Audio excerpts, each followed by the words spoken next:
If you walk through central London, you might pass a street with a very special name, Baker Street. At first, it looks like a normal, busy London street with shops, offices, and buses passing by. But if you know your stories, you will realize that this street is the most famous address in detective history. Welcome to 221B Baker Street, the home of Sherlock Holmes, the world's most brilliant detective.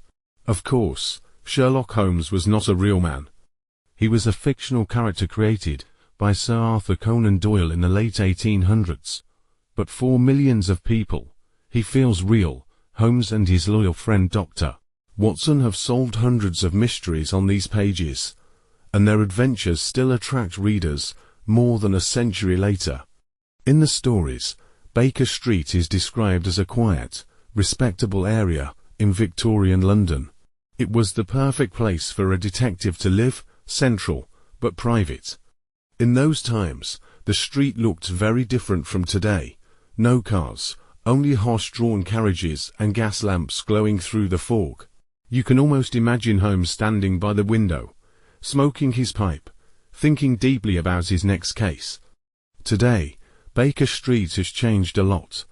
There are tall buildings, modern shops, and heavy traffic. But one building remains a connection to the past, the Sherlock Holmes Museum. It is located exactly at 221B, between two real houses, and it looks just like Holmes's home from the stories. Inside, you can see his famous hat and coat, his violin, and even Dr. Watson's notes. The rooms are filled with books, papers, and mysterious objects that make you feel like you've stepped into one of the stories. Thousands of visitors come every year to see it.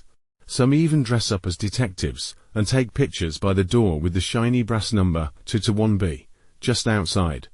There's also a statue of Sherlock Holmes holding a magnifying glass, looking forever for clues. Baker Street became more than a street. It became a symbol of intelligence, mystery, and curiosity. Whenever people talk about solving a problem, they sometimes say, "We need a Sherlock Holmes for this." That's how deeply this street and character are part of world culture. Interestingly, for many years, letters were sent to Sherlock Holmes, 221B Baker Street. People from all over the world wrote to him, asking for help with their real-life problems. The letters used to arrive at a nearby bank, and the employees actually replied, explaining that Mr. Holmes was a fictional detective. But even though he's not real, the feeling of mystery lives on. When you walk down Baker Street, it's easy to imagine Holmes and Watson rushing off in a cab, chasing clues through foggy London. The air seems to whisper secrets and adventures. So next time you're in London, don't just walk down Baker Street, listen carefully. You might just hear the faint sound of a violin and the voice of Holmes saying, "The game is afoot."